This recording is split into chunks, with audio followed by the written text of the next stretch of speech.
Бисмилля, альхамдулилля, вассаляту вассаляму аля расулилля. Дошли до 13-го хадиса.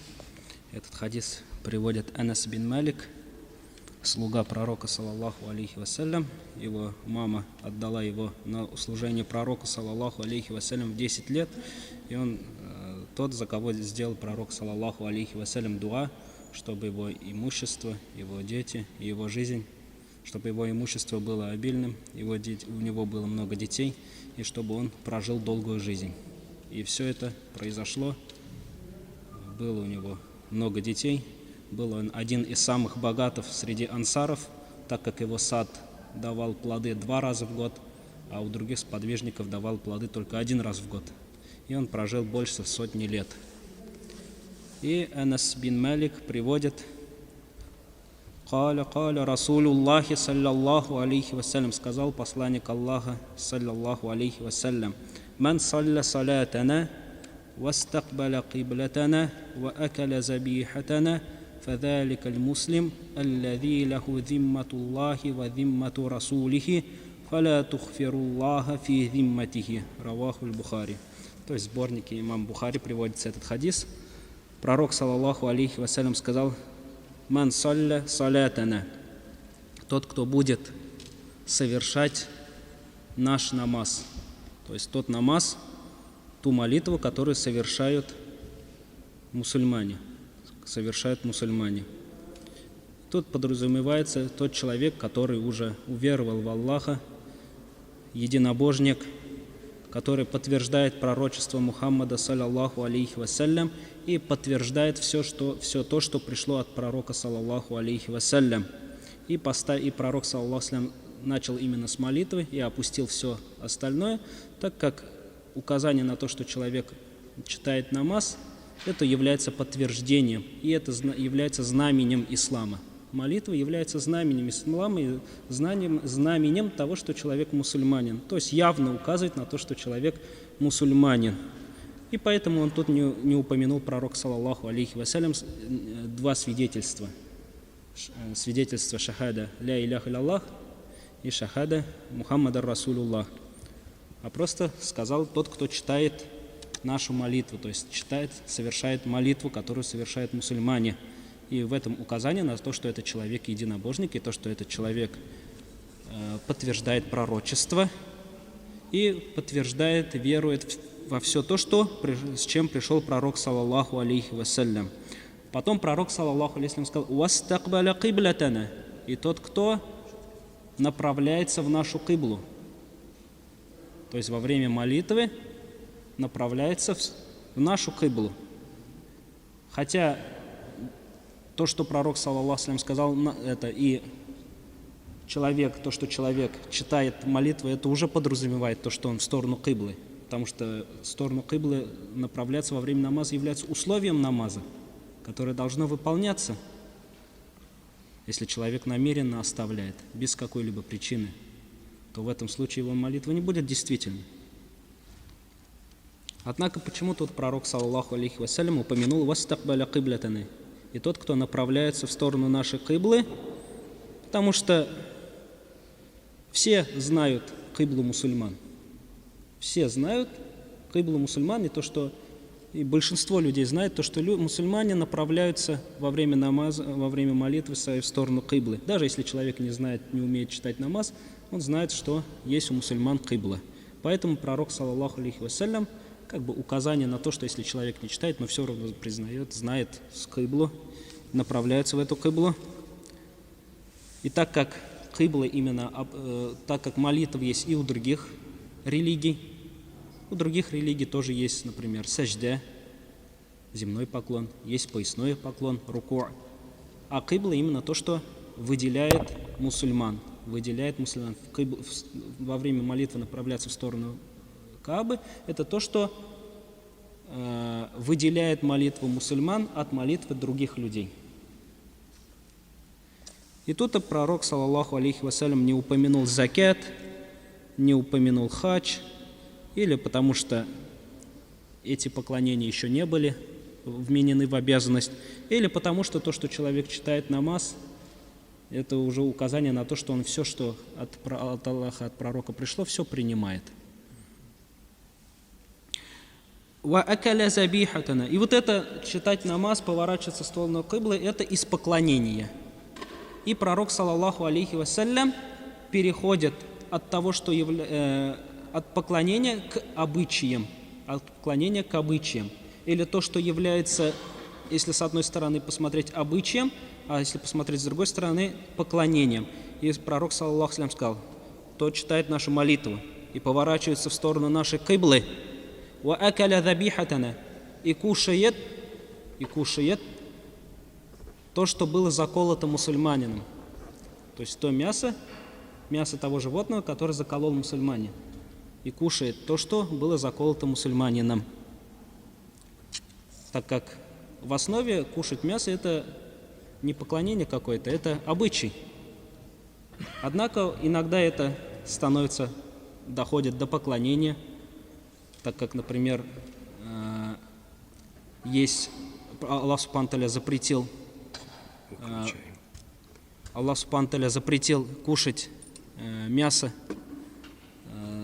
тех людей, которые мясо тех животных, у которых не было выполнены условия. Или, например, при забое которых был допущен ширк. Например, как в книге Хидая приходит в ханафитском мазхабе, если человек, когда совершал забой, сказал «Бисмилля» с именем Аллаха, «Ва бисмин наби» и с именем пророка, то это мясо харам. Потому что он сделал ширк, ввел сотоварища помимо Аллаха. А кушать можно только то, над чем было упомянуто имя Аллаха. Поэтому пророк, саллаллаху алейхи ва саллям, именно указал то, что также мусульманина выделяет, то, что если он кушает то, что именно заколото мусульманином, подтверждая, то есть не делает такфир, не говоря, что тот кафир я у него не принимаю, а принимает то, что было заколото мусульманином, если были выполнены обычаи, если были выполнены условия, такие как правильный забой и произнесение бисмилля. И в исламе мы знаем то, что мусульманину разрешено кушать то, что совершено, если совершен был забой мусульманином, также если был совершен забой христианином, также если был совершен забой иудеем. Однако при условии, то, что они выполнили те же условия, что это возложит и на мусульманина. Если эти условия не были выполнены, то в этом случае не разрешается кушать.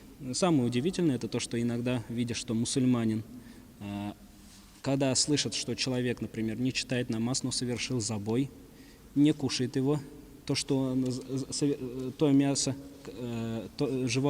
того животного, который совершил забой этот человек, заколол этот человек, но при этом спокойно идет на рынок и покупает, например, мясо, которое там продается, беря доказательства, то, что это государство христианское, и то, что это был совершен забой или мусульманином, или христианином. То есть, во-первых, если даже посудить, то не все русские считаются христианинами. И даже та часть, которая считается христианами, большинство из них считают себя атеистами, хоть и носят крестик, хоть и называют себя христианами только потому, что отец или мать были христианином. Как когда я учился в школе, делал дават одному человеку, и он сказал в итоге: мне все равно придется какую-то религию брать, чтобы люди знали, как меня закопать, когда я умру. Вот на этом уровне знания. То есть религия была для того, чтобы знали люди, как его похоронить, и все. Но при этом нету никакого признания Бога, даже может вообще атеизм. То есть например, если русских взять, самая большая нация, которая тут в России есть, из них большая часть считает себя христианом, из тех большой части, которые себя считают христианами, большая часть является атеистами, большая часть вообще не знает ничего про свою религию. И те, которые совершают их, очень мало. И при этом этот человек спокойно сомневается в человеке, который говорит: я мусульманин, но он не сомневается в том человеке, который говорит христианин, и при этом ничего не совершает. И не знает вообще свою религию, и не знает вообще Бога. Это очень удивительно, хуком такой делать.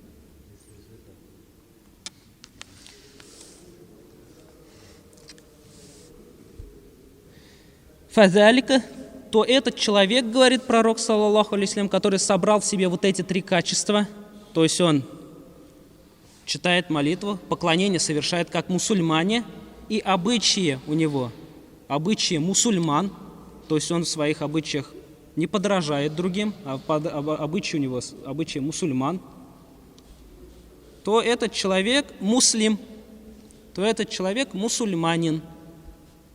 А какой мусульманин? Аллави ляху зимматуллахи ва зиммату расулихи. Это тот мусульманин, у которого есть гарантия безопасности от Аллаха и гарантия безопасности от его пророка. То есть Аллах и пророк дали этому человеку гарантию безопасности. То, что его имущество, то, что его кровь, то, что его честь не будет затронута никем.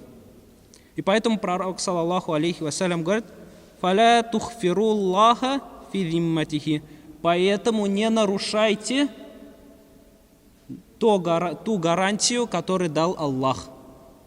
Не нарушайте тот договор, ту безопасность, которую дал Аллах этому человеку. 14-й хадис. Этот хадис приходит от Абу Хурайры, рады Аллаху анху, Абдурахман ибн Сахар, самый больший, кто привел хадисов от пророка, саллаллаху алейхи вассалям. Это А'рабиюн ан-Набия, саллаллаху алейхи вассалям. Говорит: пришел А'раби, бадави, бедуин, житель пустыни, то есть кочевник. И сказал: «Дулляни аля амалин». Направь меня на действие, то есть укажи мне действие. И качество этого действия, то есть «Иза амильтуху дахальтуль джанна». Какое действие? Это то действие, выполнив которое я войду в рай. Войду в рай без того, чтобы войти в ад. То есть без наказания в аду. Из первых. То есть не через ад. То есть будут мусульмане, которые будут за грехи свои гореть какое-то время. И этот человек говорит: укажи мне аршит не биддаляля, то есть наставь меня с доказательством, с указанием. Укажи мне на действие, ида амильтуху, то действие, которое, если совершу я его, то зайду в рай. Имеется в виду, зайду в рай без того, чтобы получить наказание. И пророк, саллаллаху алейхи вассалям, сказал: «Та'будуллаха ва ля тушрику бихи шай'a». Поклоняться Аллаху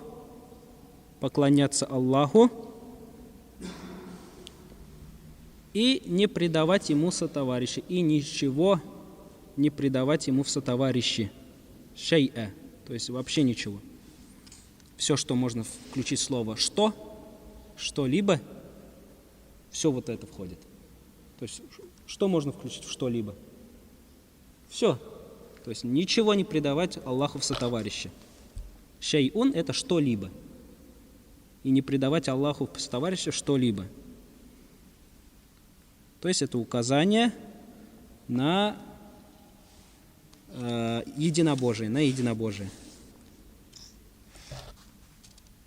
Так как пророк, саллаллаху алейхи вассалям, сказал поклоняться Аллаху и не предавать ему сотоварища. Не ограничился, просто сказав и поклоняться Аллаху, потому что есть люди, которые поклоняются Аллаху, но при этом совершают сотоварища предают ему в сотоварищи. Как Аллах Субхану ва Тааля сказал про мушриков: «Ма на'будухум», мы им поклоняемся для того, чтобы илля лиюкаррибуна, чтобы они приблизили нас к Аллаху, приближением.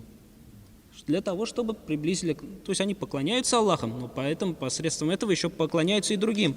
Поэтому пророк, саллаллаху алейхи вассалям, сказал поклоняться Аллаху. Поклоняться Аллаху, то есть быть единобожником в поклонении. Не просто поклоняться, а быть единобожником в этом. Только Аллаху. Также сюда входит, естественно, это признание пророчества пророка Мухаммада, саллаллаху алейхи вассалям, и все, что он сообщил, потому что без этого поклонение не будет принято.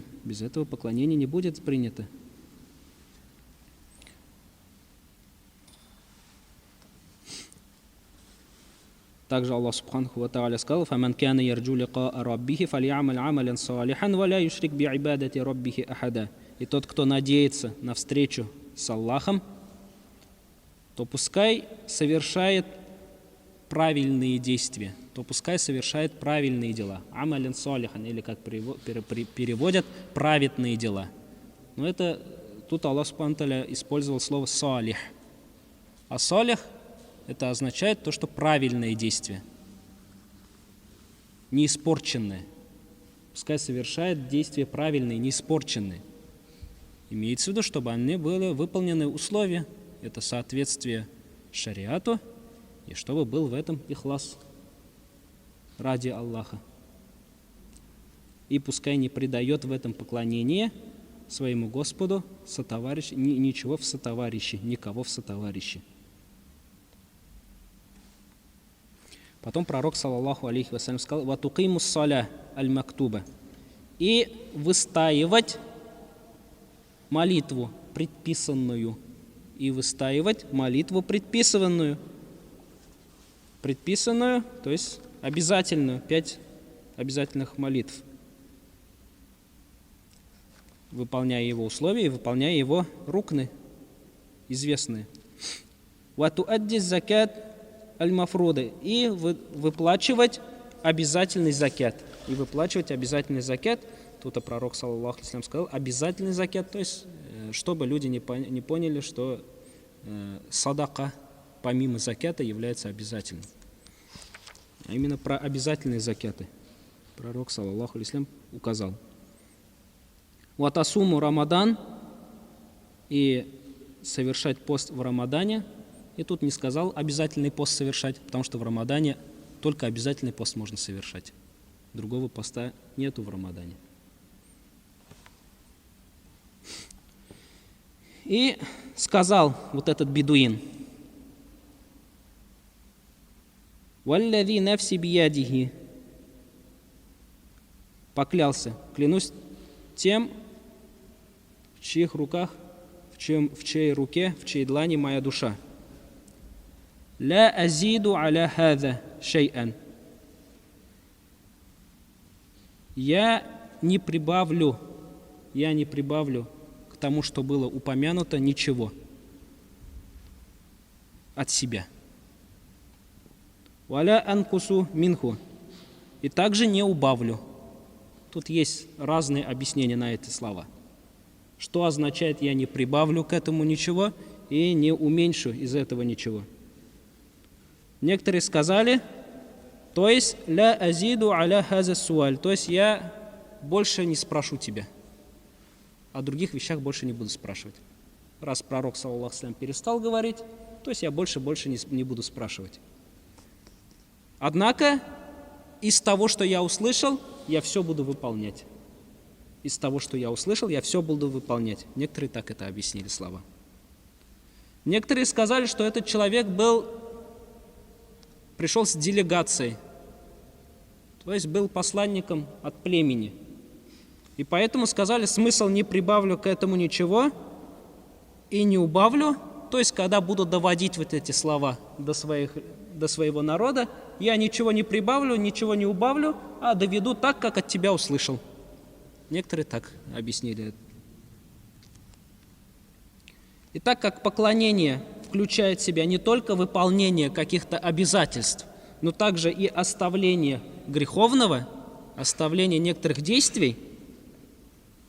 А тут пророк, саллаллаху алейхи вассалям, об этом не упомянул. Однако есть указание на оставление действий. Это то, что, например, молитва, если человек совершает молитвы, как Аллах Субхану ва Тааля сказал, «Инна салята танха аниль фахшай валь мункар». То есть молитва не дает человеку совершить большие и маленькие грехи. То, что молитва не дает совершить человеку большие и маленькие грехи. И поэтому этот человек преуспеет. То есть то, что пророк, саллаллаху алейхи ва саллям, указал тут на выполнение каких-то обязательств, но не указал на оставление каких-то грехов, и при этом потом он в конце хадиса сказал, что этот человек преуспеет или будет из обитателей рая, но при этом не указал то, что этот человек должен оставлять какие-то греховные, это входит в то, что если человек будет совершать намаз, он будет оставлять эти запретные действия. Некоторые сказали, «Валлахи ля азиду ва ля анкус», то, что я не прибавлю и не уменьшу из того, что Аллах обязал мне, имеется в виду его уверенность, когда он показывает свою уверенность, желание на то, что он верит в все, что это является обязательным. Он верит в все, что это является обязательным, и то, что он это принял, без сомнения принял это как обязательство. То есть я не прибавлю и не убавлю, значит, он принимает эти слова от пророка, саллаллаху алейхи вассалям, как обязательные. И верит в это.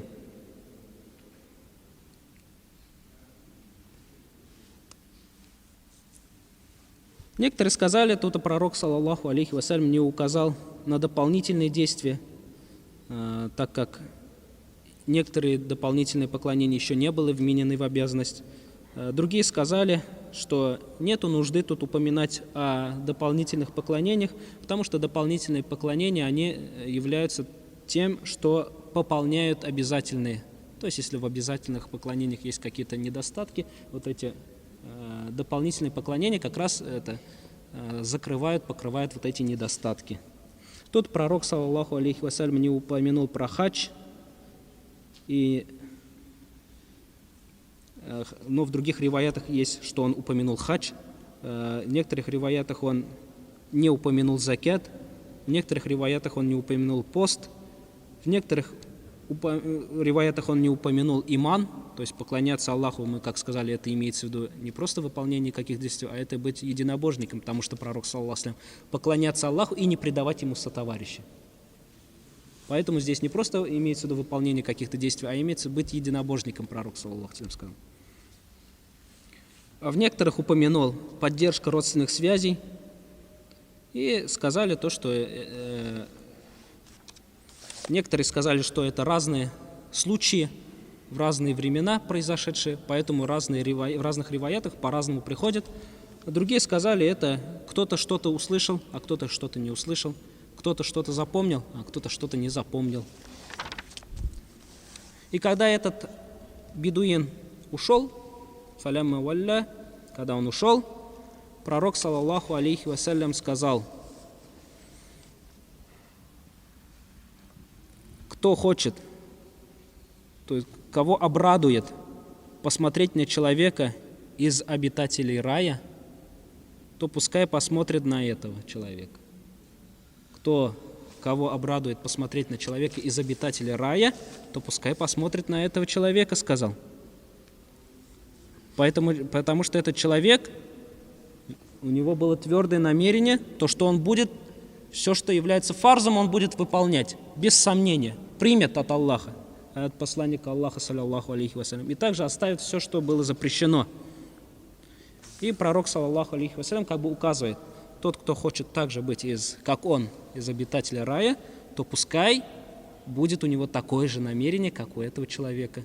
То пускай у этого человека будет такое же намерение, такое желание, такое же стремление, если услышал то, что это обязательно, принять как это обязательное. Не добавляя ничего, не уменьшая ничего, а выполнять так, как предписано.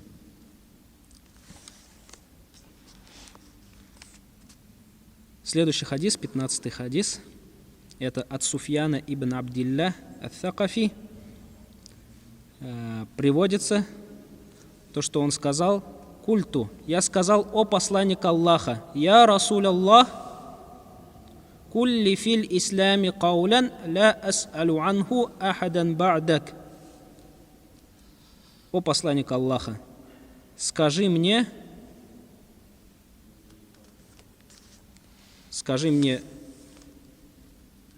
действие, скажи мне слово, то есть укажи мне на то действие в исламе, то действие,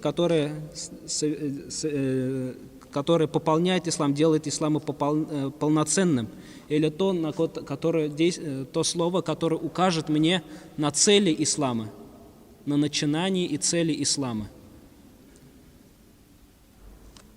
Если так дословно перевести, «Кулли фил исляме каулин», скажи мне в исламе слово, про которое я не буду спрашивать ни у кого после тебя. Или в другом риваяте приходит «помимо тебя».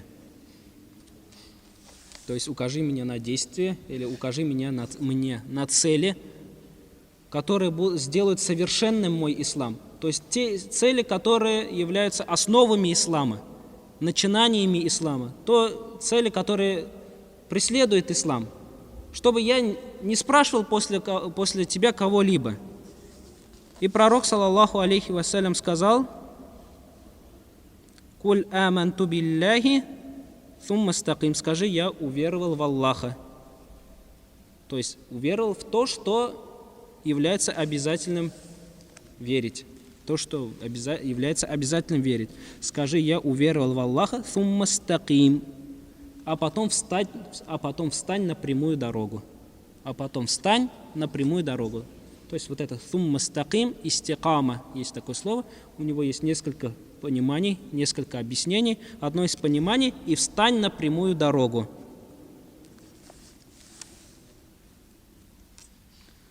Про это Аллах Субханаху ва Тааля говорит: «Инна лазина калу раббуна Аллаху сумма стакаму».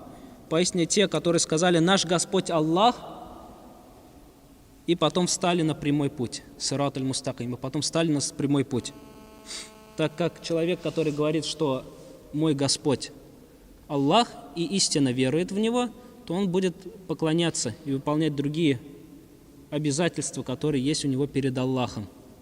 Аллах Субханаху ва Тааля поэтому говорит: «Я аюханнас, о люди, убуду раббакум, поклоняйтесь своему Господу, аллази халякакум, который создал вас, валлазина мин кабликум, и тех, которые были до вас». То есть человек, признающий то, что мой Господь Аллах, истинно признающий. Не просто у него на уровне знания, познания, а именно признающий. Не просто знающий, а, как говорю, признающий опять. То, что его Господь Аллах, он будет поклоняться ему. Поэтому ученые, когда делали шарх, тафсир аята «Альхамдулиллахи Раббил Алямин», все восхваления принадлежат Аллаху, Господу миров, сказали этот аят, вот этот именно аят устрашения.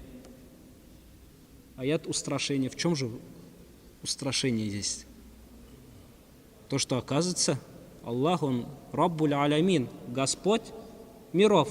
Господь подразумевает собой то, что Он создал. Раз создал, значит, у Него есть над этим власть. Значит, у Него есть для этого мощь, сила.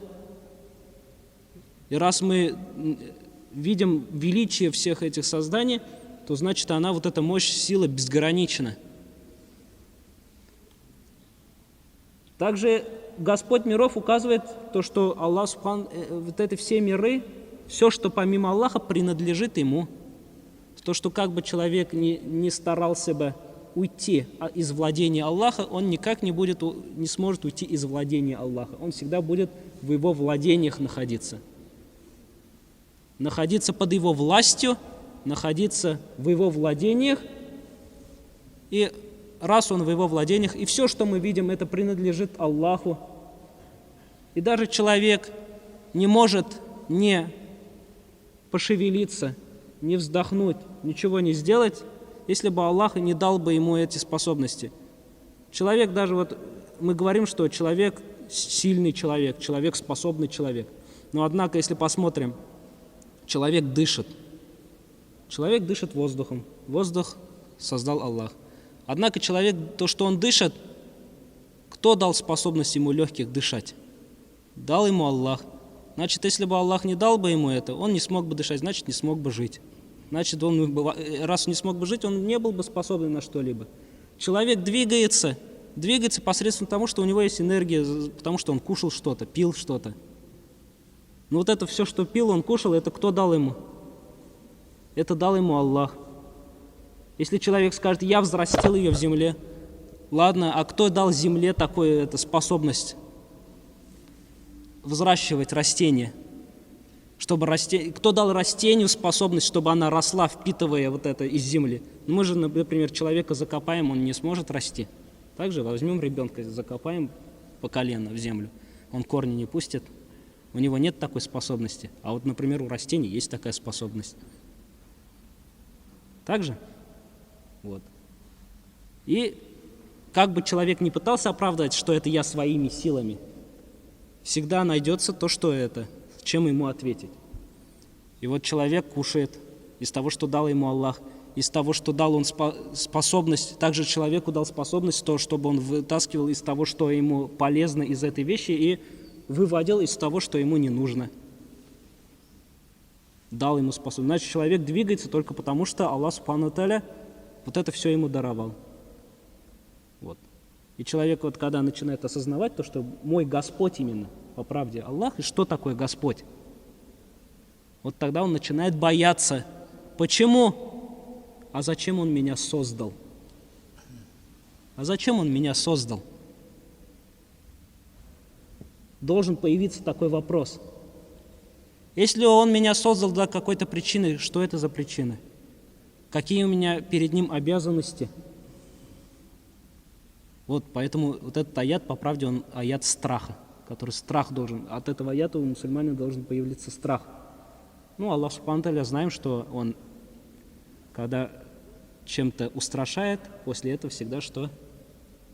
Дает надежду. Когда говорит про верующих, говорит про неверующих. Когда говорит про рай, говорит про ад. Всегда так. Это правило в Коране. И тут и то же самое. Аллах Субхану ва Тааля сказал, что Альхамдулиллахи Раббил Алямин, Ар-Рахман, Ар-Рахим. Он милостливый, он послал посланников, чтобы те довели ему религию, его религию. Так что не отчаивайтесь, не бойтесь, есть надежда, есть мыт, то, что ты сможешь узнать, какие обязанности у тебя есть перед твоим Господом. Поэтому пророк, саллаллаху алейхи вассалям, тут сказал, скажи аманту билляхи, скажи, я уверовал в Аллаха. А в аяте приходят те, которые сказали Раббун Аллах, те, которые сказали наш Господь Аллах. То есть они уверовали и готовы поклоняться Ему. Признают то, что Он только заслуживает поклонения, так как Он является только Господом. Сумма стакаму. И потом встали на прямой путь. Или другой смысл.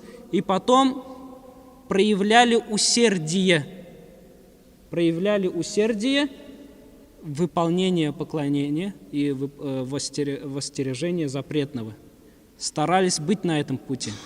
Проявляли усердие, потому что вот это истаф'аля, форма глагола, как истагфара, истакама, иногда имеет смысл просить что-либо, а иногда имеет смысл проявлять усердие в чем-либо. Тут некоторые сказали, это проявление со смыслом проявления усердия.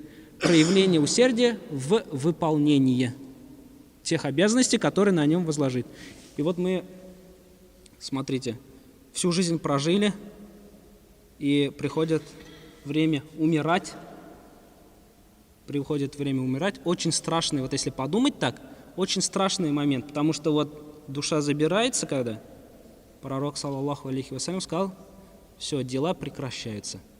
Поэтому пророк, саллаллаху алейхи вассалям, сказал, пускай никто из вас не желает смерти, потому что после смерти дела прекращаются, все, человек не может уже ничего совершить. Страшный момент, по идее. Очень страшный момент. Страшный момент того, что тебя ожидает в будущем. Страшный момент, что будет с твоими родными. И человек начинает бояться. Человек начинает хотеть вернуться обратно. Тут он думает, почему я не делал то-то, почему я враждовал с тем-то. То есть, если думать об этом, и поэтому мусульманин должен думать над этим, должен ходить на кладбище, задумываться, не просто сидеть дома, например, а именно пророк, саллаллаху алейхи ва саллям, указал на кладбище ходить, потому что одно дело это услышать, другое дело это увидеть.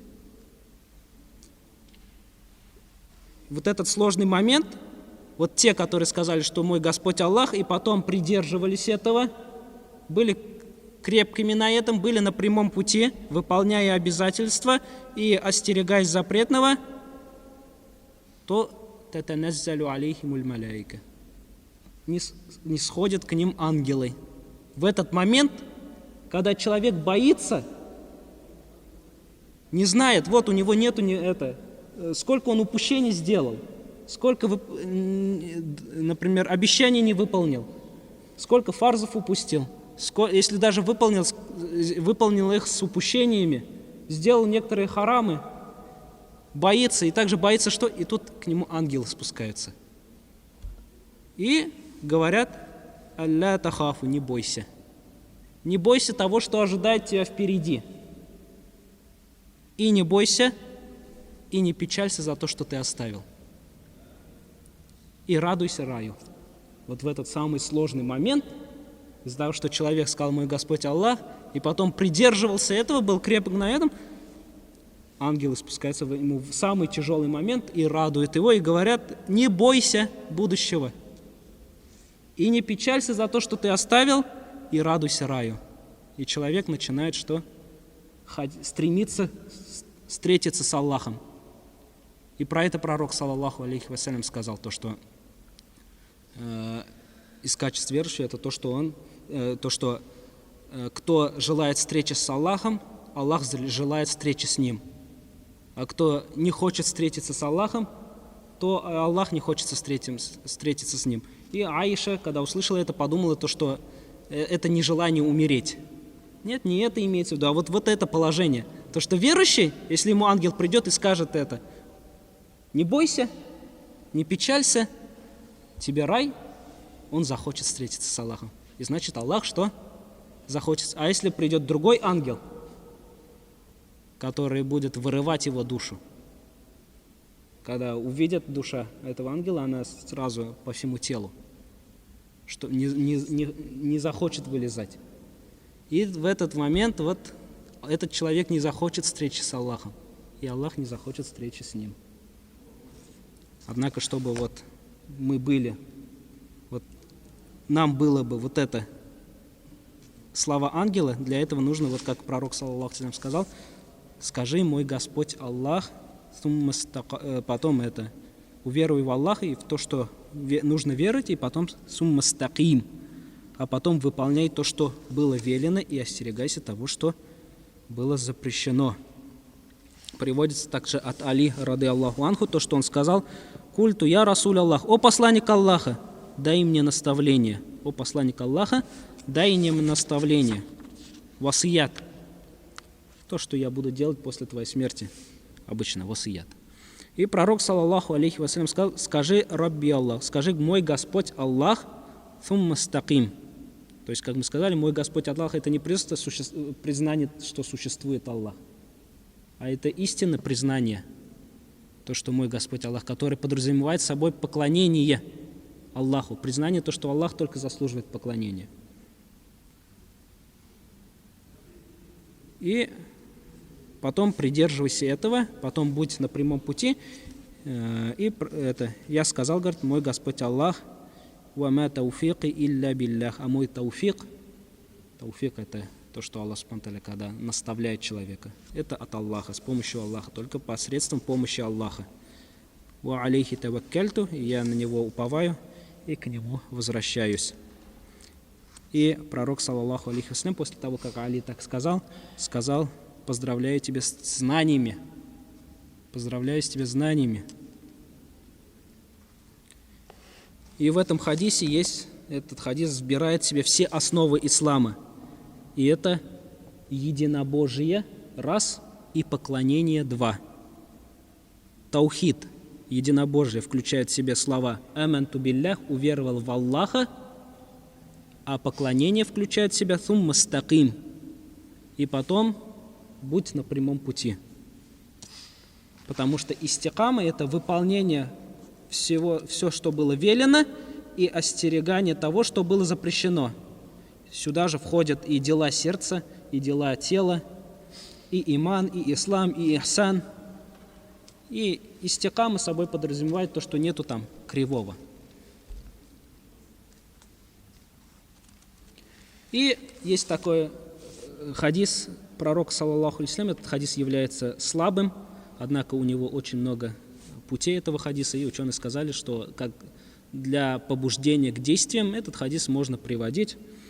Пророк, саллаллаху алейхи ва саллям, когда его спрашивали, почему ты посидел, он сказал, меня заставила посидеть сура Худ. В суре Худ есть аят «Фастаким кама умирта» и будь на прямом пути так, как было велено тебе. А это очень что? Тяжелое действие. Тяжелое действие. Потому что это означает, что выполнять все, что было велено, так, как было велено. И пророк, саллаллаху алейхи ва саллям, в другом ривайте говорит, заставила меня посидеть сура Худ и подобные ей суры. Это как сура Вакия, как в некоторых риваятах приходит Мурсалят, Амма ятасаалун, Таквир, Аль-Кариа, Халятака хадисуль гашия, вот подобные этим сурам. И один ученый говорит, аль-истикама, вот это истикама, которое велел пророк, саллаллаху алейхи ва саллям, это, говорит, очень сложное действие, говорит, потому что это сюда входит акида, вопросы акиды. Также сюда входит действие человека, также сюда входит нравственность человека, то, что не было ни упущений, ни чрезмерности. И Газали говорит, истикама на пути в этом мире, когда человек идет по пути в этом мире, очень сложно. Оно настолько сложное, как пройти по мосту через Джаханнам. В этом мире быть на истикаме, это так же сложно, как пройти по мосту Джаханнама. А мы знаем, что мост Джаханнам, который проходит сират через него, он тоньше волоска, острее меча. Тоньше волоска, острее меча, как дано ему качество. Также то, что это на сложность указывает также хадис. Этот хадис также является слабым, однако у него очень много путей, которые укрепляют и поднимают уровень хадиса. Пророк, саллаллаху алейхи ва саллям, сказал: «Истакиму», старайтесь быть на прямом пути, идите прямым путем, валян туксу, однако вы не сможете полностью выполнить этого. То есть от тебя должно быть стремление и старание, усердие. Однако ты не сможешь это выполнить. Ты не сможешь истинно, как было велено, так выполнить. Почему? Чтобы человек не обольщался. Чтобы человек не обольщался своими действиями. То, что он полностью вышел из состояния порицаемой души.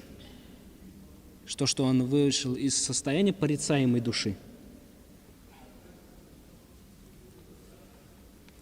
Вот. И некоторые сказали, что син, вот этот истикама, это то, что быть крепким на этом пути. Почему человек не может? Почему это сложно?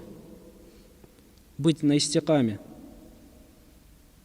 Так как человек был создан из земли, и было в нему добавлено нисьян, забывчивость. По забывчивости происходят ошибки. Поэтому Аллах Субханаху ва Тааля говорит, они те, которые, если совершат... И кроме тех, которые совершили свои грехи по невежеству. То есть тауба будет, те, которые совершили свои грехи по невежеству и потом покаялись. И они сказали, то, что все сподвижники сказали, все грехи совершаются по невежеству. Так как человек забывчив, Также пророк, саллаллаху алейхи вассалям, сказал: «Куллюкум хаттаун», или «Куллю ибн Адам хаттаун». То, что все сыновья Адама ошибающиеся, однако лучшие из ошибающих — это те, которые каются, только те, которые признают свои ошибки. Те, которые признают ошибки. Вот этот хадис можно всегда приводить, когда, например, ты к чему-то призываешь, и тебе говорит: ты же сам недавно только был. Вот этот хадис можно приводить всегда. Все люди ошибаются, однако лучше ошибающиеся — это те, которые исправляются.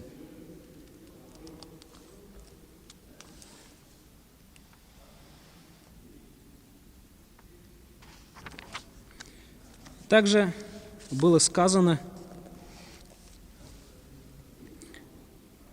из-за сложности вот этого действия и то, что человек нуждается в этом, в истикаме, в каждом своем положении, поэтому Аллах Субхану ва Тааля вменил в обязанность мусульманам читать суру Фатиху.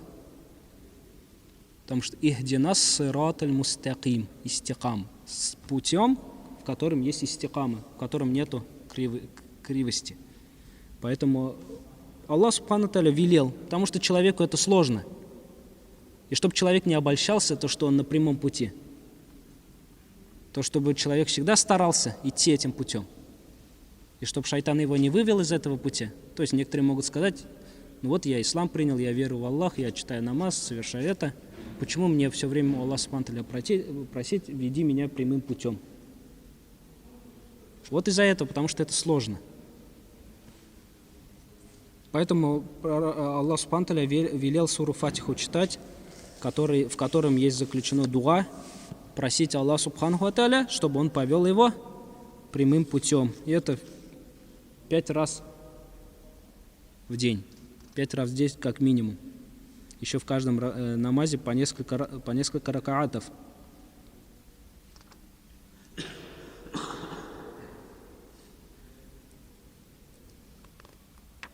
Следующий хадис, и на этом хадисе закончим. Это приходит от Тальха ибн Убайдуллах, да будет доволен им Аллах, один из 10 обрадованных раем. Тальха ибн Убайдуллах, один из 10 обрадованных раем, присутствовал во всех битвах, кроме битвы при Бадре, потому что пророк, саллаллаху алейхи вассалям, велел и отправил его на разведку. Саид ибн Зейд, с подвижником по имени Саид ибн Зейд. И приводится также то, что он защищал пророка, саллаллаху алейхи вассалям, в день Ухуда. И от этого его палец парализовало. И после битвы на нем нашли в некоторых риваятах 24, в некоторых риваятах 57 ранений. Не 57, а 75 ранений. И защищал пророка, саллаллаху алейхи ва саллям, от стрел, от копий, от мечей. И на его теле было найдено 24 ранения от меча или 75 ранений от меча, копья, стрелы. И поэтому пророк, саллаллаху алейхи ва саллям, назвал его Тальхатуль Хайр. Тальха – благо. И он приводит хадис, то, что человек пришел к пророку, саллаллаху алейхи вассалям, из местности Наджд. Наджд называется то место, если есть подъем на земле, то это называется Наджд. Если есть уклон, то это называется Тихама. А так в местности принято, в Саудовском полуострове, Аравийском полуострове принято называть Надждом, это от Мекки до Ирака. Землю от Мекки до Ирака называется Наджд. Все, что между Меккой и Ираком, это называется Наджд. То есть там возвышенность идет. А после Мекки идет, наоборот,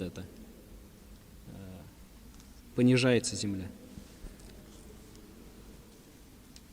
И пришел человек, саиру рас, пыльный головой, растрепанными волосами.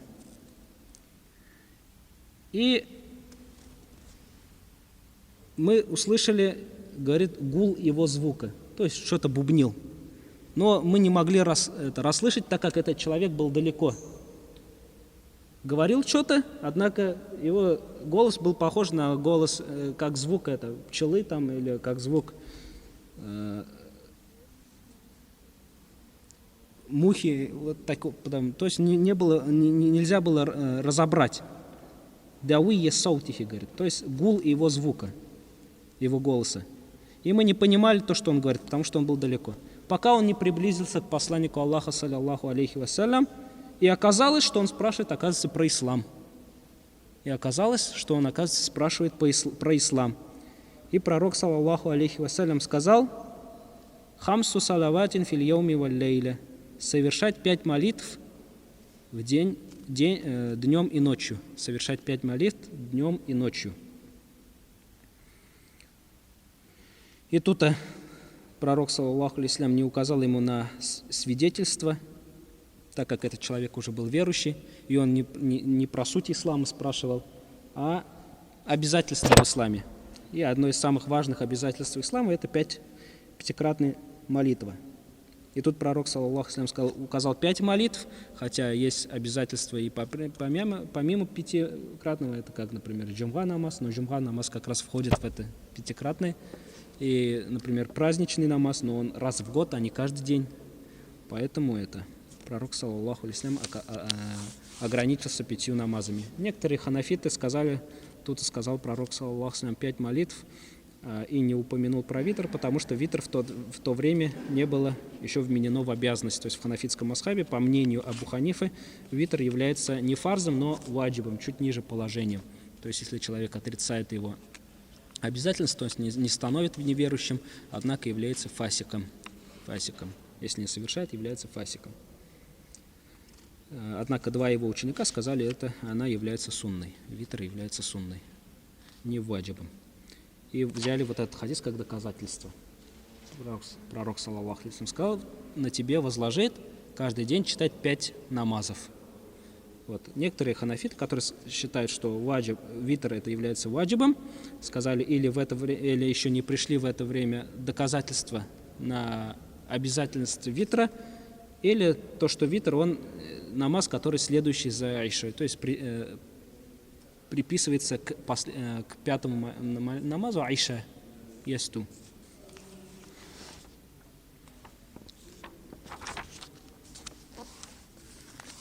Однако витр, молитва, хоть даже если его ученики сказали это сунна, и другие имамы, например, сказали сунна, но есть очень устрашающие высказывания от этих самих же имамов.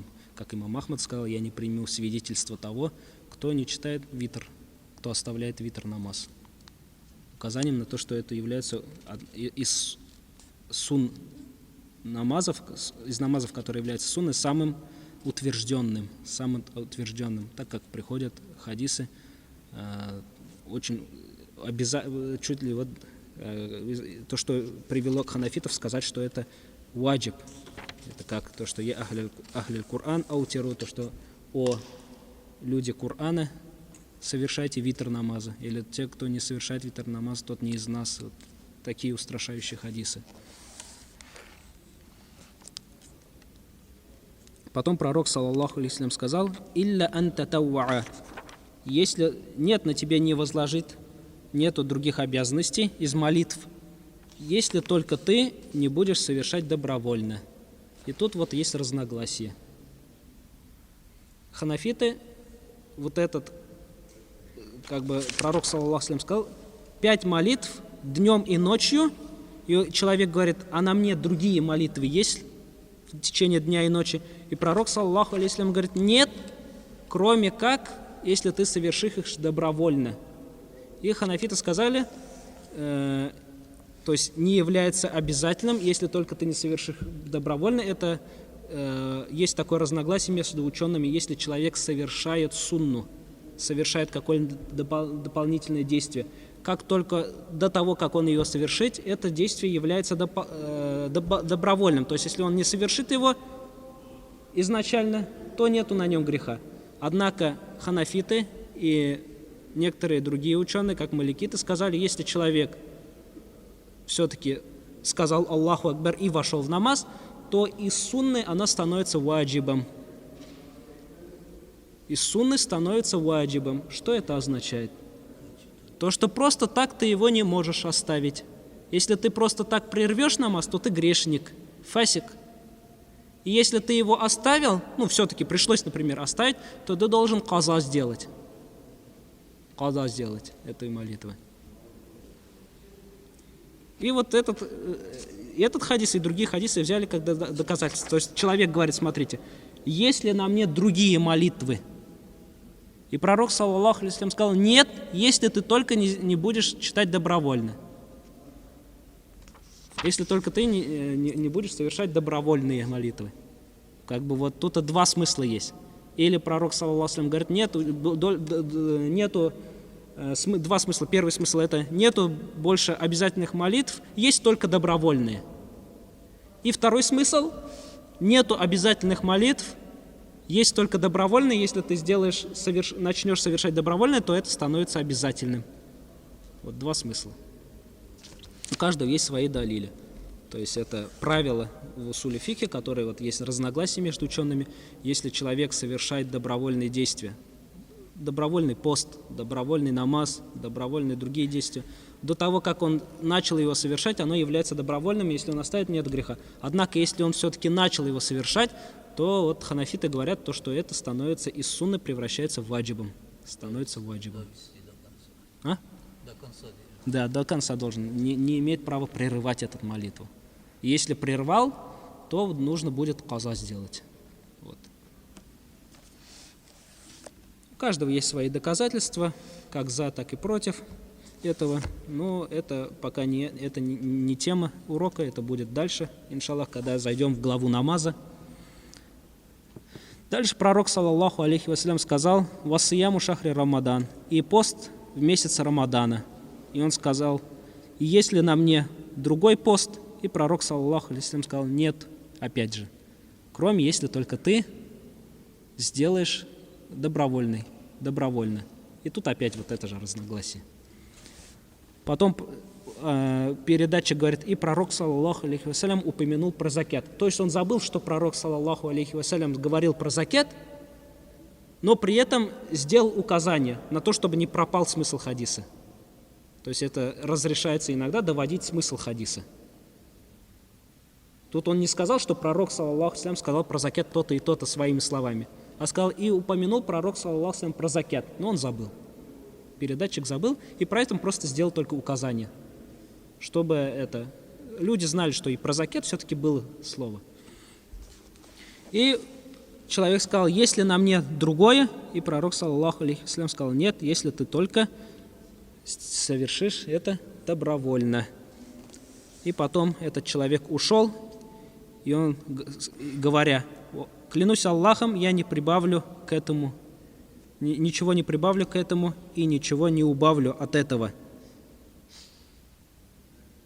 То есть тем же смыслом. Или я не прибавлю и не убавлю, имеется в виду, когда буду доводить до своего народа, или имеется в виду то, что вот это, не прибавлю к фарзу что-либо и не убавлю от этого фарза, буду выполнять, как это было велено.